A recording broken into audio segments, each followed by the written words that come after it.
தந்தை மகன் தூய ஆவியின் பேராலே ஆமென். இன்றைய தொகுப்பானது 2 சோதர்களின் கதை.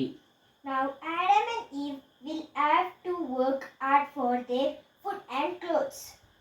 ஆதாம் மற்றும் ஏவாள் இருவருக்கும் கடவுள் Eden தோட்டத்திலிருந்து வெளியேற்றினார்.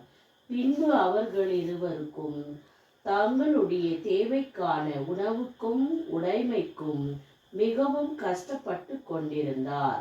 But still God loved them and He blessed them with a baby, the first baby ever born.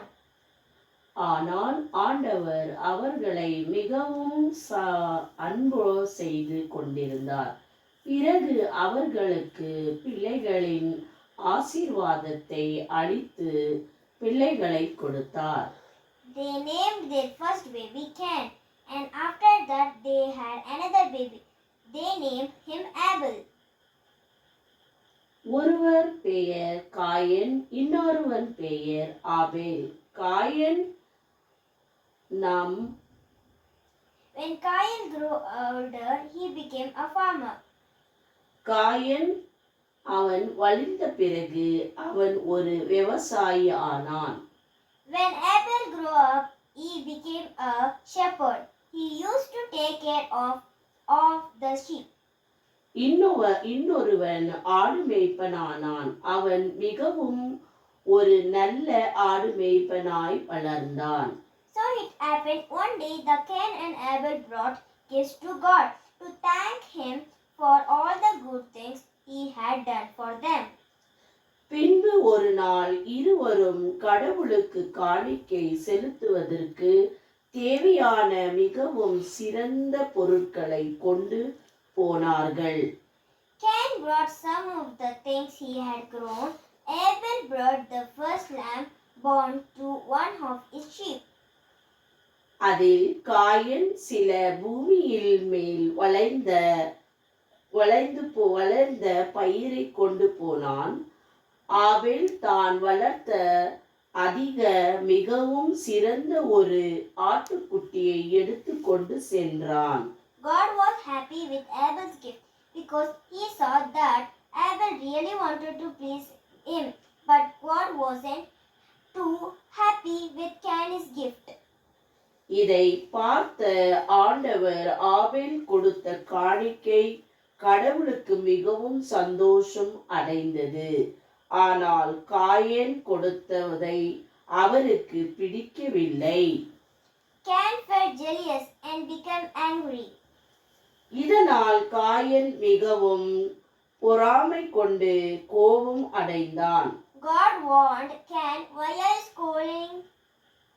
அதற்கு பிறகு ஆண்டவர் காயனை நோக்கி, ஏன் கோபம் கொள்கிறாய் என்று கேட்டார்.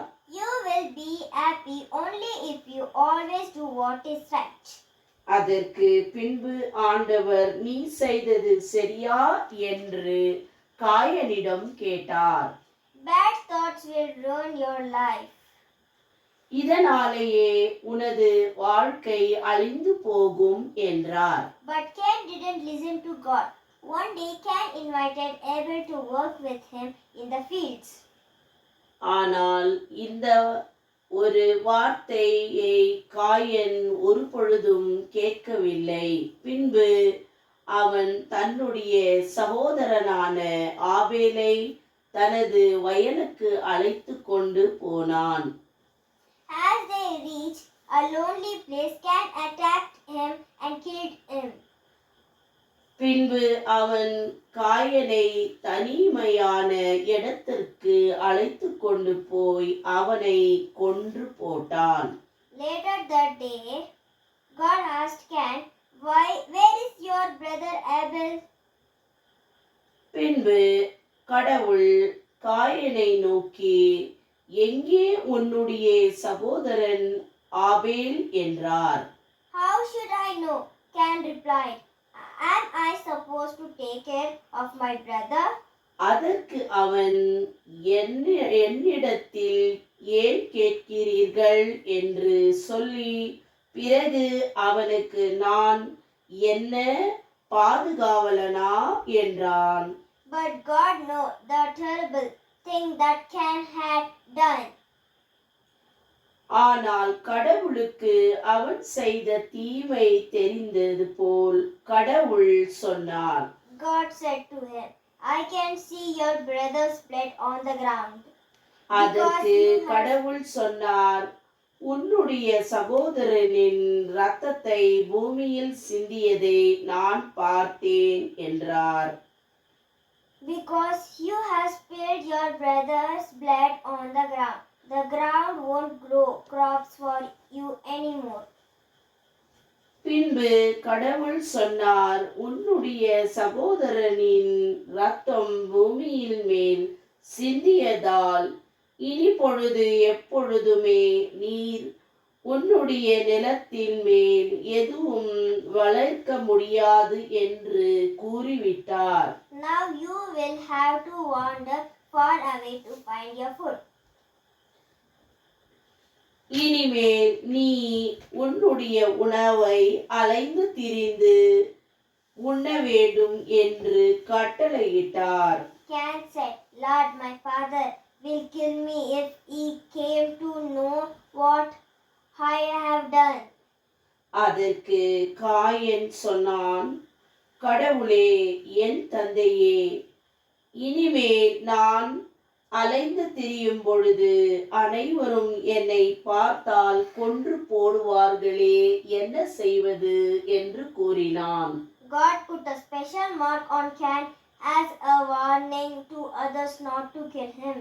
அதற்கு ஆண்டவர் சொன்னார், இனிமேல் உன்னை யாரும் தொடாமல் இருக்க உனக்கு ஒரு அடையாளத்தை போடுவேன் என்று கூறினார்.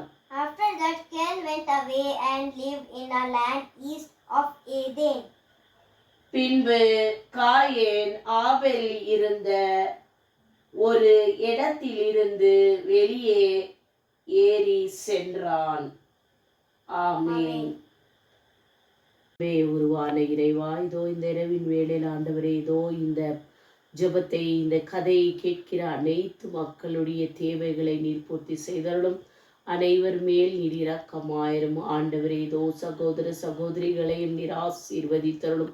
இதோ இந்த கதையில் வரும் 2 சகோதரர்களின் கதையை கேட்கிற அனைத்து மக்களுடைய உள்ளத்தில் ஆண்டவரே நீர் இறங்கி அருளும்.